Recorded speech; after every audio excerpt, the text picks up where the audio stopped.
तो hello everyone, welcome back to my channel. दोस्तों, आज हम लोग जो है देखने वाले हैं क्लास 12 फिजिक्स का जो चैप्टर 1 है, उसके चैप्टर 1 के जो है सभी इंपॉर्टेंट क्वेश्चन जो कि आपके एग्जाम में पूछे जाते हैं और पूछे जाने की जो है ज़्यादातर संभावना रहती है। सभी क्वेश्चन को हम लोग जो है देखने वाले हैं, इसके क्वेश्चन और आंसर को। ठीक है, तो देखिए चैप्टर 1 का जो सबसे पहला क्वेश्चन है, आपसे यही पूछा जाता है कि विद्युत क्षेत्र क्या है, इसकी परिभाषा लिखिए। ठीक है, तो इस पर जो है फार्मूले भी पूछे जाते हैं। ठीक है, इस पर जो है आपके अंकित प्रश्न भी पूछे जाते हैं, है ना। तो सबसे पहले देखिए विद्युत क्षेत्र क्या होता है। तो विद्युत क्षेत्र वह क्षेत्र है जिसमें कोई आवेशित कण किसी बल का अनुभव करता है, उसे क्या कहते हैं, उसे जो है विद्युत क्षेत्र कहते हैं। यह किसी स्थिर बिंदु आवेश के चारों ओर उपस्थित होता है। ठीक है, और इसका जो फॉर्मूला होता है E बराबर एफ बाई क्यू। ठीक है, जहाँ E जो है विद्युत क्षेत्र है आपका, और F जो है बल है, और Q जो है परीक्षण आवेश है। ठीक है, तो इस बात के जो है आप लोग ध्यान रखेंगे। उसके बाद जो है नेक्स्ट क्वेश्चन आपसे पूछा जाता है, इंपॉर्टेंट है जो कि आपके लिए।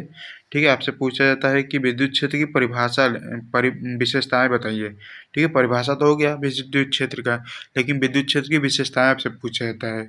ठीक है, तो इसमें देखिए क्या है कि सबसे पहला पॉइंट लिखेंगे कि विद्युत क्षेत्र वेक्टर राशि है, यानी कि सदिश राशि है।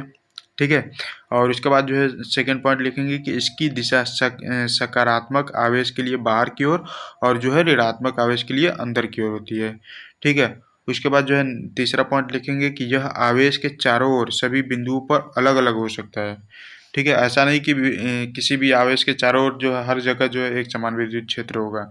विद्युत क्षेत्र जो है अलग अलग भी हो सकते हैं। ठीक है, उसके बाद जो है नेक्स्ट इंपॉर्टेंट क्वेश्चन आपसे पूछता है कि कूलाम का नियम क्या है, इसे परिभाषित कीजिए। ठीक है, तो कूलाम का नियम देखिए सिंपल सा है कि कूलाम का नियम कहता है कि दो स्थिर आवेशों के बीच आकर्षण या विकर्षण बल उनके आवेशों के गुणनफल के समानुपाती होता है, और उनके बीच की दूरी के वर्ग के व्युत्क्रमानुपाती होता है। ठीक है, यानी कि यफ जो है आपका उनके आवेशों के जो है अनुक्रमानुपाती होता है, यानी कि Q1 इंटू Q2।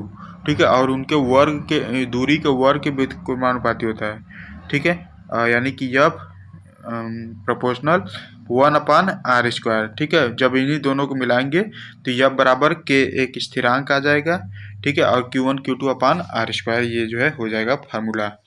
ठीक है, जहाँ यफ जो है बल है, Q1 और Q2 दो बिंदु आवेश है, और जो r है उनके बीच की दूरी है, और k जो है वो स्थिरांक है, यानी कि कांस्टेंट है। ठीक है, नियत जिसको बोला जाता है। ठीक है, उसके बाद देखिए नेक्स्ट क्वेश्चन आपसे पूछा जाता है कि विद्युत क्षेत्र रेखाएं क्या होती हैं। ठीक है, विद्युत क्षेत्र हो गया, विद्युत क्षेत्र की जो है आपका विशेषताएं हो गया, और विद्युत क्षेत्र रेखाएं क्या होती हैं ये आपको बताना है, और इसके जो है गुण भी पूछे जाते हैं। ठीक है, या फिर इसकी विशेषताएं पूछी जाती हैं। तो देखिए विद्युत क्षेत्र क्या होता है, विद्युत क्षेत्र की रेखाएं क्या होता है। तो देखिए विद्युत क्षेत्र रेखाएं काल्पनिक रेखाएं हैं जो किसी बिंदु पर विद्युत क्षेत्र की दिशा को दर्शाती हैं। ठीक है, और उसके बाद जो है पहला पॉइंट क्या लिखेंगे इसमें की विशेषताएं में कि यह सकारात्मक आवेश से बाहर की ओर होता है और ऋणात्मक आवेश की अंदर की ओर होता है। ठीक है, और उसके बाद जो है नेक्स्ट इसका जो है विशेषताएं क्या हो जाएगा कि दो विद्युत क्षेत्र रेखाएं कभी भी परस्पर नहीं काटती हैं, एक दूसरे को जो है काटती नहीं है। ठीक है, और उसके बाद जो है आपसे इम्पोर्टेंट एक और क्वेश्चन पूछा जाता है कि गॉस का सिद्धांत क्या है। ठीक है, गॉस का सिद्धांत या गॉस का नियम भी बोलते हैं इसको।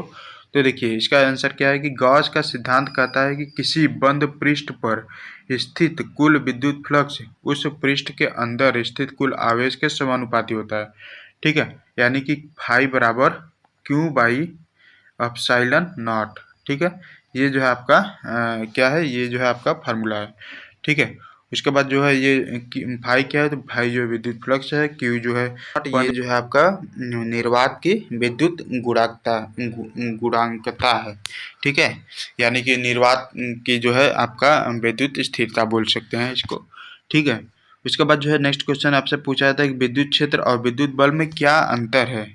ठीक है, तो विद्युत क्षेत्र और विद्युत बल में क्या अंतर है। तो देखिए विद्युत क्षेत्र क्या होता है कि यह जो है दो आवेशों के बीच आकर्षण या विकर्षण बल होता है, विद्युत बल। ठीक है, लेकिन विद्युत क्षेत्र क्या होता है, यह किसी बिंदु पर प्रति इकाई आवेश होता है। ठीक है, और जो विद्युत बल है वो जो है स्केलर राशि है, यानी कि अदिश राशि है, और जो विद्युत क्षेत्र है वह वेक्टर राशि है, यानी कि सदिश राशि है जिसको बोला जाता है। ठीक है, उसके बाद जो है नेक्स्ट इंपॉर्टेंट क्वेश्चन जो आपसे पूछा जाता है वो है डाइपोल। डाइपोल मतलब द्विध्रुव। ठीक है, द्विध्रुव का विद्युत क्षेत्र क्या होता है। Electric field of dipole. ठीक है, तो देखिए किसी भी, देखिए जो डाइपोल लिखा हुआ है ना, इसके जो है द्विध्रुव बोलिएगा। ठीक है, हिंदी में द्विध्रुव होता है और इंग्लिश में जो है इसको डाइपोल बोला जाता है। ठीक है, किसी विद्युत डाइपोल यानी कि किसी विद्युत द्विध्रुव का विद्युत क्षेत्र दो बिंदु आवेशों द्वारा उत्पन्न होता है। ठीक है, विद्युत दो बिंदु आवेश मतलब कि धनात्मक और ऋणात्मक, ये देखिए ब्रैकेट में जो है लिखा हुआ है। ठीक है, और इसका जो फार्मूला होता है वो अच्छी बिंदु पर कितना होता है, तो ई बराबर 1/4πε0 2p अपॉन जो है आर क्यू होता है, जहाँ p बराबर क्या होता है, p बराबर q इंटू 2a। ठीक है, q जो है आवेश होता है और 2a जो है दोनों आवेशों के बीच की दूरी होता है। ठीक है, इसके बाद जो है नेक्स्ट इंपॉर्टेंट क्वेश्चन जो आपसे पूछा जाता है, बिंदु आवेश के लिए विद्युत क्षेत्र की गणना करने के लिए आपका जो है फार्मूला पूछा जाता है, और इससे संबंधित जो है आपके एग्जाम में जो आंकिक प्रश्न है वो भी आते हैं। ठीक है, तो देखिए विद्युत आवेश के लिए विद्युत क्षेत्र की गणना के लिए जो फार्मूला है वो है ई बराबर 1/4πε0 Q/r²। ठीक है, तो इस फार्मूले को याद रखिएगा, इस फार्मूले से जो आपके क्वेश्चन है वो जो एग्जाम में बनते हैं।